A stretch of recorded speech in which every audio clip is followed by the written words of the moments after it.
Assalamualaikum warahmatullahi wabarakatuh. Alhamdulillahirabbil alamin wassalatu wassalamu ala asrofil mursalin wa ala alihi washabihi ajmain.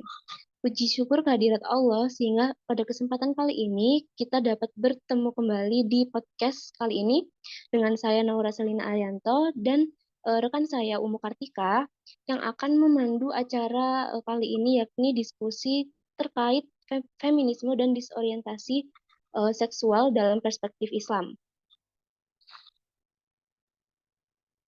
Nah, pada diskusi kali ini telah hadir saudara kita atas nama Evina, Kak Dini, dan juga Kak Filza sebagai informan atau narasumber terkait diskusi yang akan kita bahas. Mungkin sudah banyak yang tahu ya, itu feminisme.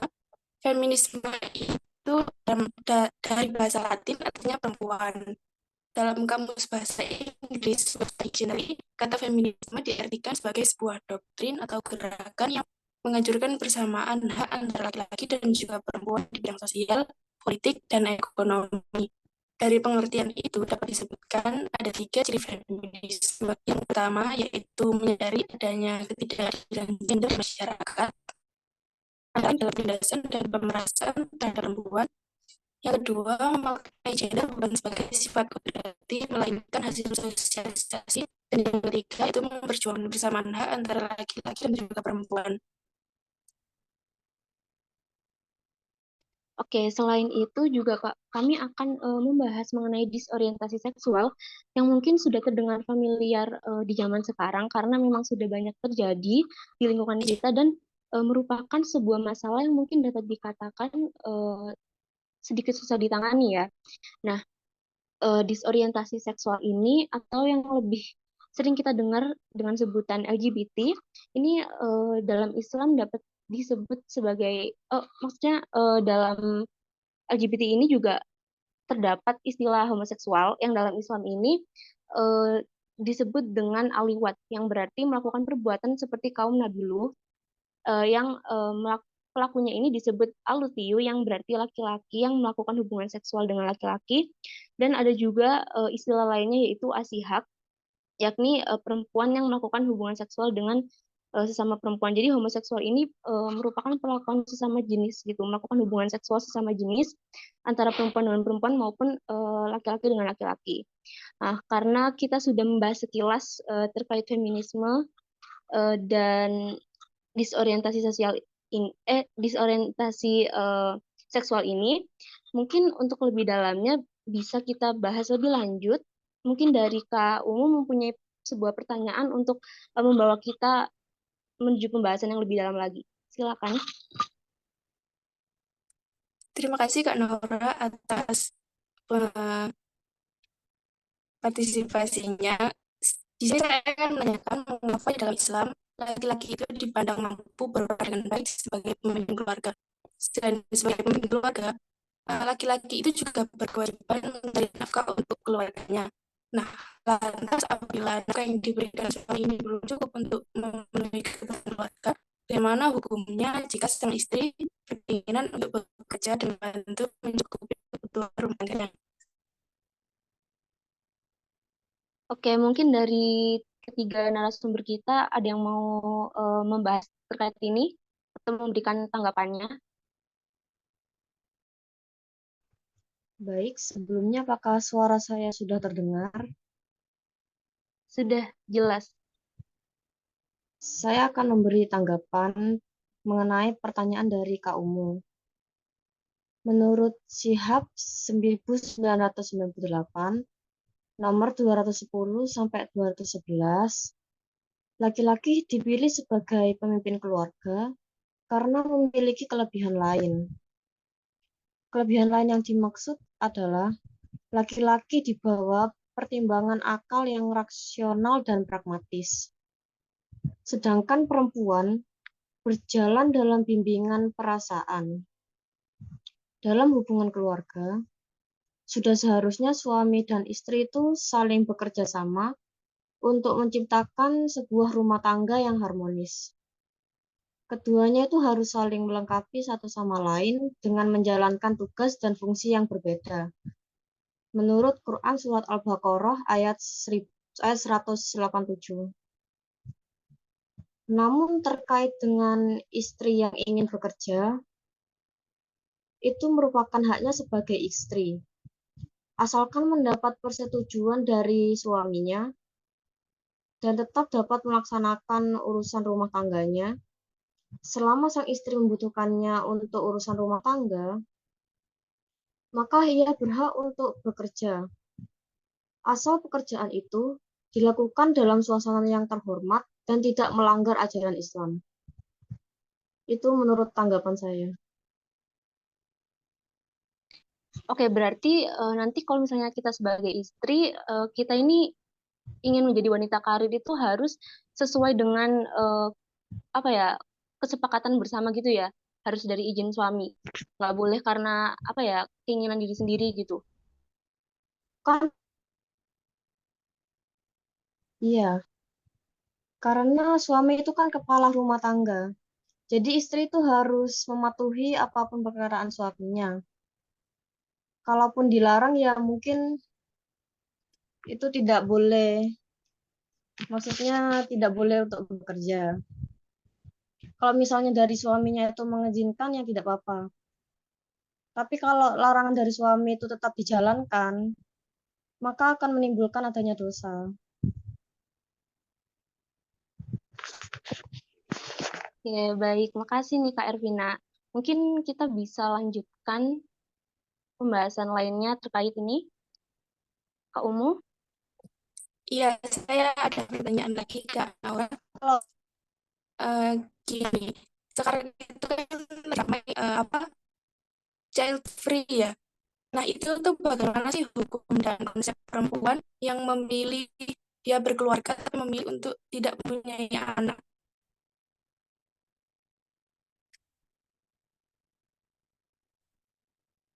Oke, Izin silakan mungkin menjawab, ada yang mau menjawab. izin menjawab ya Kak Umu. Sebelumnya Iya, suara saya silakan. terdengar. Terdengar Dengar jelas. jelas. Ya, jika dilihat dari segi fikih, maka hukumnya adalah tidak haram karena memang tidak ada ayat Al-Quran yang mewajibkan kita untuk memiliki anak.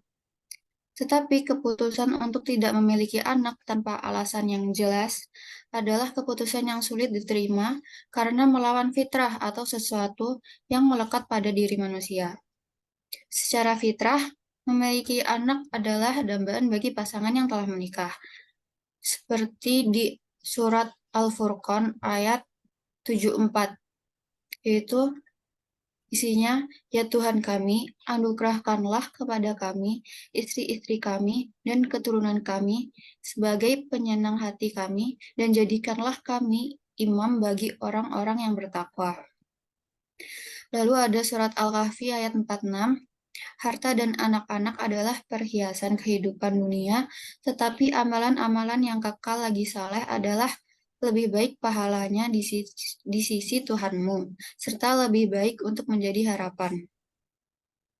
Namun di sisi lain, kita juga harus menyadari bahwa memiliki anak bukan hanya sebagai anugerah saja, melainkan juga sebagai tanggung jawab. Tanggung jawab untuk mengasuh, memelihara, serta mendidik anak, baik dari segi material maupun moral. Hal inilah yang membuat banyak pasangan menjadi ragu dan takut untuk memiliki anak sehingga akhirnya mereka memutuskan untuk tidak memiliki anak sama sekali. Padahal Allah Subhanahu wa taala berfirman pada surat Al-Isra ayat 31 yang "Dan janganlah kamu membunuh anak-anakmu karena takut miskin. Kamilah yang memberi rezeki kepada mereka dan juga kepadamu." Tapi yang harus kita pahami adalah kita tidak boleh bertawakal tanpa melakukan usaha terlebih dahulu. Dalam sebuah riwayat ada seseorang yang bertanya kepada Rasulullah SAW, "Wahai Rasulullah, apakah saya ikat unta saya lalu tawakal kepada Allah Azza wa Jalla ataukah saya lepas saja sambil bertawakal kepadanya?" Rasulullah menjawab, "Ikatlah dulu untamu itu kemudian baru engkau bertawakal." Jadi, meskipun Allah menjamin rezeki bagi anak, namun bukan berarti kita lantas memiliki anak tanpa memiliki pertimbangan yang matang. Meyakini bahwa rezeki sudah diatur bukan berarti kita berpangku tangan dan tidak berusaha untuk mengejar rezeki tersebut. Oleh karenanya, jauh sebelum memiliki anak, anjuran untuk menikah hanya untuk orang yang sudah mampu menikah saja. Dalam sebuah hadis, Rasulullah bersabda, "Wahai para pemuda, barang siapa di antara kalian yang mampu menikah, maka menikahlah." Mampu di sini bukan hanya dari segi material, namun juga moral. Mampu lahir batin dan mampu dari segi material itu bukan berarti harus kaya, melainkan ia bisa bertanggung jawab menafkahi keluarganya. Jadi kesimpulannya jangan sampai keputusan untuk tidak memiliki anak disebabkan hanya karena takut akan kemiskinan dan kesusahan. Karena Allah telah menjamin semua rezeki termasuk rezeki bagi anak. Namun bukan berarti memiliki anak lantas tidak disertai dengan tanggung jawab. Jadi di samping sebagai anugerah, anak juga adalah amanah yang harus kita jaga dengan sebaik-baiknya. Seperti itu, Kak. Tadi kan katanya emang nggak ada hadis ya tentang child free. Tapi katanya kalau child free itu diyakini bisa membuat muda dan juga memiliki ibu yang tetap langsing. Itu benar apa salah? Hmm. Ya, jadi pertanyaannya child free itu apakah membuat awet muda dan tetap langsing ya?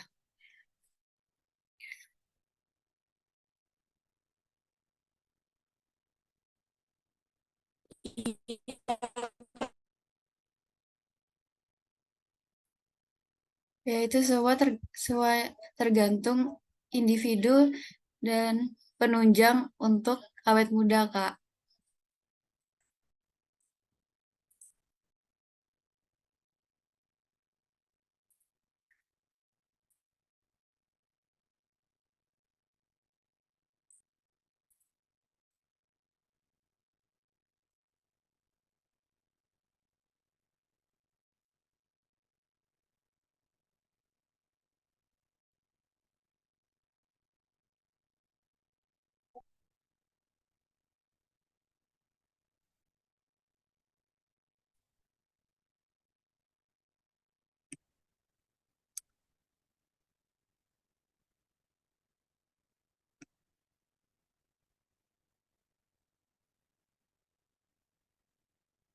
Jadi itu hoax ya Kak ya.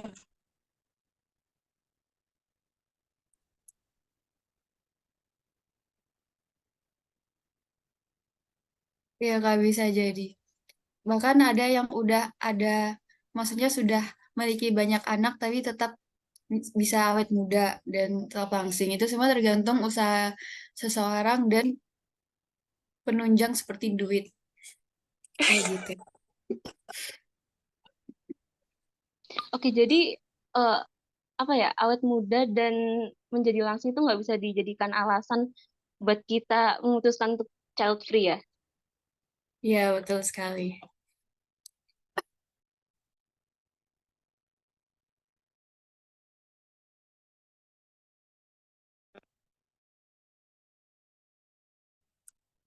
Selanjutnya saya mau nanya lagi nih Kak. Bagaimanakah eksistensi kesetaraan gender di ruang publik dalam perspektif hukum Islam? Oke, izin menjawab ya, Kak. Untuk eksistensi kesetaraan gender di ruang publik dalam perspektif hukum Islam sendiri, perbedaan seksual itu memang tidak dapat dihindari oleh siapapun karena merupakan fenomena yang natural atau alami. Eh, Masalahnya adalah bahwa perbedaan seksual ini ternyata memiliki akibat terhadap kehidupan manusia sehari-hari yang dihubungkan dengan jenis kelamin. Misalnya, sifat yang dilekatkan pada perempuan itu adalah lemah lembut, pesolek, emosional, pasif. Dan di pandangan orang-orang itu, laki-laki itu selalu kuat, agresif, aktif, rasional, tangguh, dan sebagainya. Pembedaan karakteristik atau stereotip tersebut akhirnya mengantarkan pembedaan sosial laki-laki dan perempuan. Contoh yang mudah diidentifikasi adalah untuk pembagian tugas suami istri. Suami adalah kepala keluarga, mencari nafkah yang harus mengambil peranan di wilayah publik seperti pemimpin di masyarakat. Kan kebanyakan pemimpin di masyarakat, ketua-ketua itu diambilnya dari laki-laki ya. Terus kalau istri itu biasanya sebagai ibu rumah tangga yang berkewajiban mengatur, membersihkan rumah, menyiapkan makanan, mendidik anak, dan jika mencari nafkah, maka diposisikan sebagai pencari nafkah tambahan. Kesetaraan dalam Islam sendiri adalah bahwa semua manusia itu setara di hadapan Allah. Siapapun yang berbuat baik, baik itu laki-laki ataupun perempuan, akan mendapatkan balasan yang sama. Hukum Islam sendiri mengakui eksistensi kesetaraan gender di ruang publik. Yang pertama, hukum Islam memberi perlakuan yang sama di depan hukum kepada setiap individu manusia, karena kemuliaan manusia tidak dapat ditentukan oleh faktor jenis kelamin, tetapi faktor amal kebaikannya terhadap Allah dan lingkungannya yang dalam bahasa Al-Quran disebut takwa. Yang kedua, laki-laki dan perempuan memiliki kesempatan yang sama untuk mendapat sebutan khairu ummah, yaitu setiap umat Nabi Muhammad SAW yang menegakkan hukum, yakni beramar ma'ruf, bernahi munkar, dan beriman kepada Allah. Yang ketiga adalah nilai kebajikan manusia tidak ditentukan oleh gender tertentu. Laki-laki dan perempuan tidak berbeda di hadapan Allah. Dan siapa yang berbuat jahat dari mereka akan mendapatkan sanksi dengan hukuman yang diberikan oleh Allah. Terima kasih Kak Dini atas jawabannya. Dan untuk Kak Naura, apakah punya pertanyaan?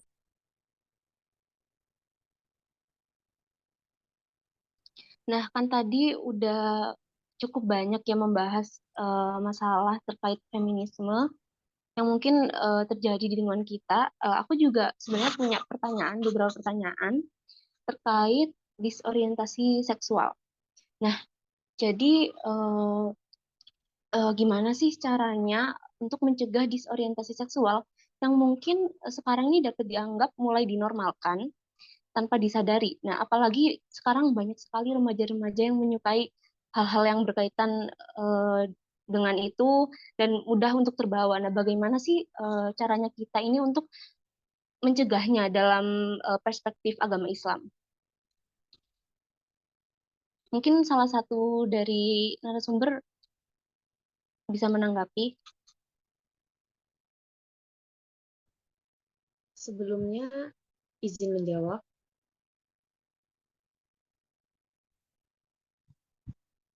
Penyimpangan seksual yang termasuk juga homoseksual ini dalam Islam disebut sebagai al-liwat. Ini sudah jelas dilarang dalam agama Islam dan termasuk dalam dosa besar jika kita melakukannya, karena termasuk perbuatan keji yang dapat merusak kepribadian, moral, dan agama. Maka dari itu, hal ini harus dapat kita cegah sesegera mungkin. Apalagi kita sekarang itu berada di zaman di mana hal ini tuh mulai dinormalkan. Untuk mencegahnya, kita dapat melakukan beberapa hal. Nah, yang pertama, selalu berpegang teguh terhadap agama Islam. Yang kedua, menanamkan pemahaman Islam yang benar terkait LGBT. Yang ketiga, menghindari tontonan yang tidak sehat, karena sekarang itu marak sekali film-film tentang homoseksual. Yang keempat itu bergaul dengan komunitas yang tidak benar. Nah, kita itu harus bisa menjaga diri dan memilih yang mana yang baik dan buruk, serta selalu teringat kepada Allah. Dan yang terakhir, untuk remaja perlu diberi pengawasan terkait hal ini. Orang tua dan masyarakat itu harus memberikan pendidikan agama yang benar dan jelas terkait dengan seksualitas dan moralitas. Hal ini dapat membantu remaja memahami konsep dan pandangan Islam tentang seksualitas serta memberikan panduan bagi mereka untuk menghindari perilaku yang salah atau bertentangan dalam agama Islam. Oke, terima kasih. Mungkin kalau boleh tahu nih ya, di lingkungannya Kak Ervina sendiri ini, apakah ada hal-hal seperti ini yang terjadi kayak mungkin sahabat Muslim kita yang ikut tergabung dengan LGBT. Nah, kalau memang ada, bagaimana cara kakak ini apa ya menanggapinya gitu? Kan sesama saudara Muslim kita harus saling mengingatkan kan gitu.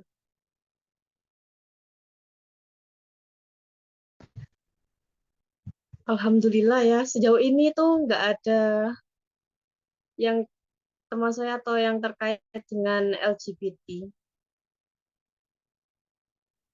Mungkin dua narasumber lainnya Kak Filza sama Kak Dini, apakah mungkin pernah mengalami atau ada temannya yang pernah mengalami gitu? Izin menjawab ya. Eh, Kalau selama ini belum ada sih, belum belum pernah tahu yang di dekat saya, yang di lingkungan saya belum.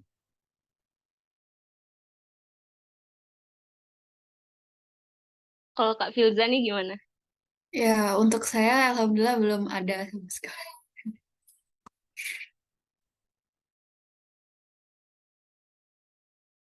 eh Sebenarnya saya sendiri punya temen yang tergabung dalam LGBT gitu.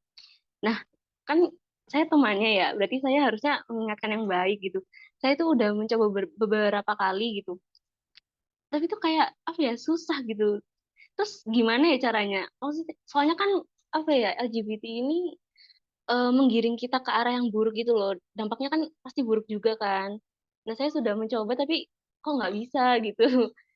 Apa buat mencegahnya? Mungkin Kak Ervina bisa apa ya membagikan solusi gitu mungkin yang lebih ampuh gitu.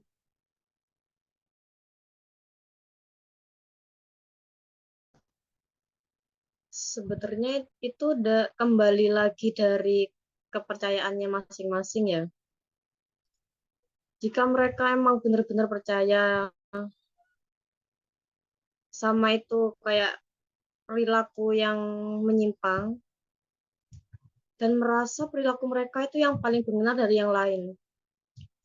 Nah, kita itu sebagai teman atau sahabat itu akan sulit untuk membawanya tuh ke jalan kebenaran atau memberitahu itu bahwa itu perbuatan yang salah. Jadi lebih baik mungkin hmm,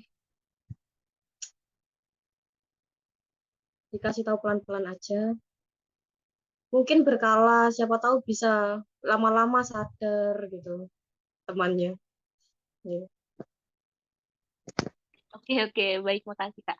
Eh, tapi aku juga penasaran, kenapa sih mereka kok bergabung dengan komunitas LGBT gitu? Kenapa kok bisa tergabung gitu? Apa alasannya? Mungkin ada gitu penyebabnya.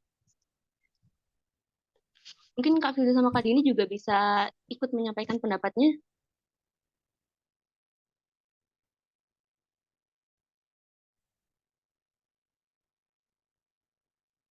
Izin menjawab, mungkin dari segi lingkungan bisa berpengaruh ya. Kadang kan beberapa orang itu bermain handphone kan sesuai pribadi masing-masing. Kita tidak tahu apa yang dia lihat, terus kadang dia juga eh, membuka hal-hal seperti itu, kemudian tertarik, atau ada yang mengajak, atau bagaimana. Itu semua tergantung dari mindset masing-masing sih. Kalau bisa dihindari, mungkin dihindari.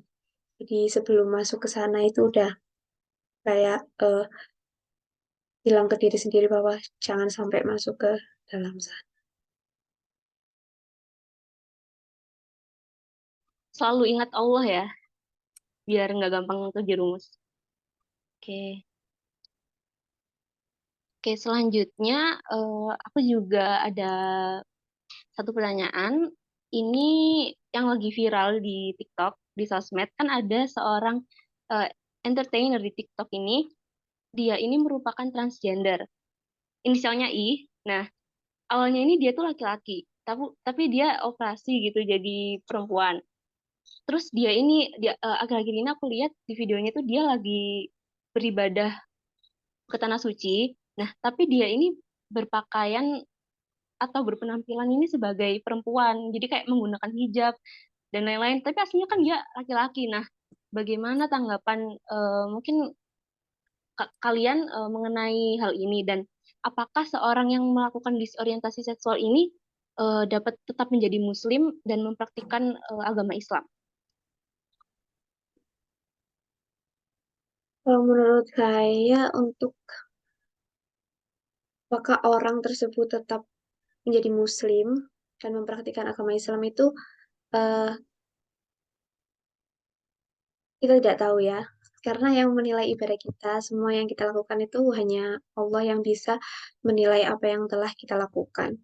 Jadi sebenarnya pada dasarnya manusia itu sudah diciptakan dalam kondisi yang sempurna. Allah berfirman dalam Quran Surat At-Tin ayat 4 yang berbunyi, sesungguhnya kami telah menciptakan manusia dalam bentuk yang sebaik-baiknya. Dan Rasulullah Shallallahu Alaihi Wasallam bersabda dalam hadis riwayat Bukhari dan Muslim, Allah melaknat para perempuan yang menyerupai laki-laki dan para lelaki yang menyerupai perempuan. Dari dua hal yang saya baca tersebut, seharusnya beliau ini yang melakukan penyimpangan sudah mengetahui bahwa apa yang dilakukan adalah salah, dan eh, sesuatu yang dia lakukan itu pasti ada hukuman, ada laknatnya dari Allah. Sebenarnya boleh saja ketika beliau itu ingin menunaikan ibadah umroh, namun ya kalau mungkin terakhir sebagai laki-laki ya melakukan ibadah umroh sesuai kodratnya, yaitu sebagai laki-laki. Kan yang viral itu beliau ini memakai baju perempuan dan sebagainya. Mungkin bisa jadi hal yang baik, eh, seperti contoh yang baik lah, intinya beribadah umroh. Tapi kan di balik itu beliau ini sebenarnya laki-laki. Kalau mungkin perempuan itu bisa jadi contoh yang baik dari cara berpakaian atau yang lainnya. Oke, terima kasih Kak Dini. Eh, nah, terkait hal ini ya, misalnya ada orang ya transgender gitu atau orang lain yang tergabung dengan komunitas LGBT. Nah, tapi mereka ini apa ya, baik banget gitu. Terus sebenarnya sering beramal baik gitu, kayak bantu orang atau sedekat yang lain-lain gitu ya. Tapi ya dia tergabung dalam komunitas itu. Ini kita harus mensupport dia atau bagaimana ya? Apa yang harus kayak kita lakukan gitu? Kan ini pertanyaannya, kalau misalnya kita mensupport mereka, kaum LGBT dan transgender, maka apakah kita dosa? Nah, itu ini relate untuk sikap kita dengan teman yang memiliki disorientasi seksual.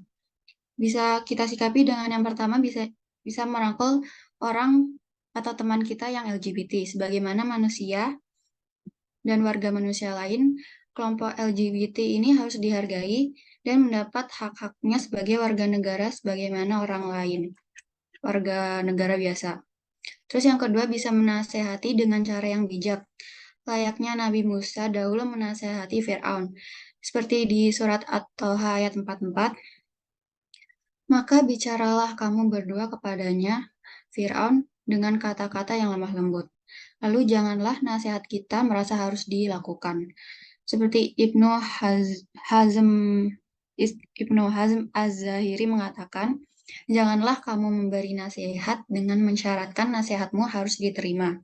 Jika kamu melanggar batas ini, maka kamu adalah seorang yang zalim. Terus yang ketiga, kita bisa berbuat kebaikan terhadap mereka. Dalam suatu cerita, Nabi Muhammad SAW pernah berdiri untuk menghormati jenazah orang Yahudi. Lalu para sahabat bertanya, kenapa Nabi rela berdiri untuk orang kafir?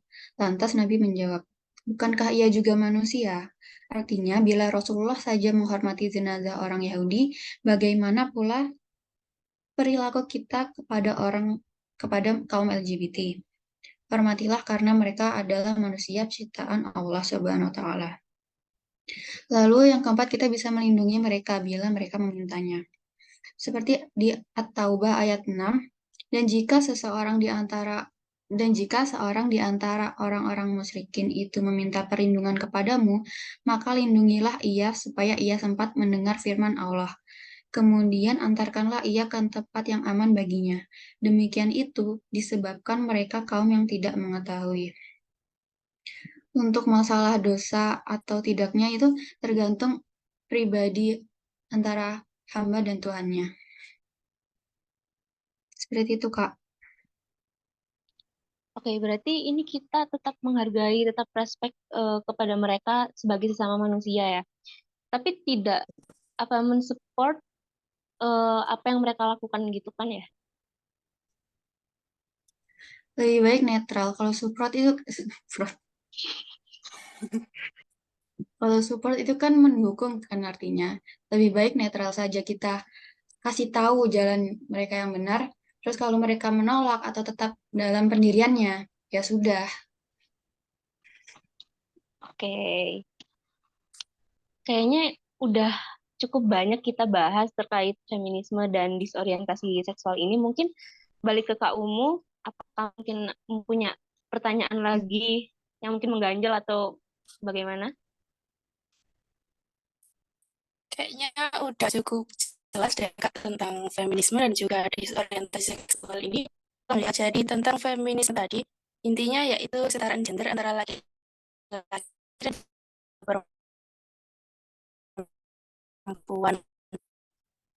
Kan bisa menentang laki-laki. Mereka tetap menjalankan tanggung jawab dan kewajiban masing-masing. Nisa ayat 32 menjelaskan, janganlah kamu iri hati terhadap apa yang dikaruniakan Allah kepada sebagian kamu lebih banyak dari sebagian yang lain.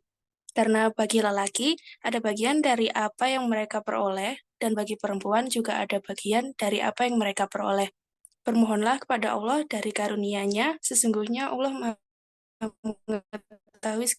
Jadi segala sesuatu itu sudah diciptakan sebaik-baiknya oleh Allah. Tugas kita sebagai manusia itu hanyalah bersyukur.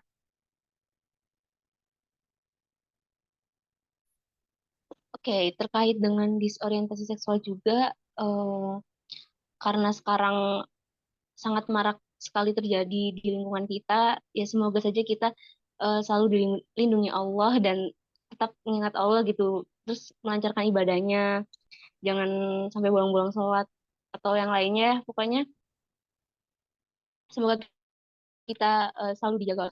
Dan dalam Islam sendiri juga sudah jelas bahwa eh, segala bentuk yang berkaitan dengan LGBT ini merupakan tindak pidana berat atau dosa besar.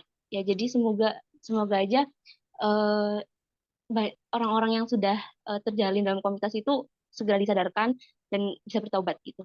Jadi kayaknya udah selesai bahasan kita dan terima kasih kepada tiga narasumber kita. Terima kasih semuanya.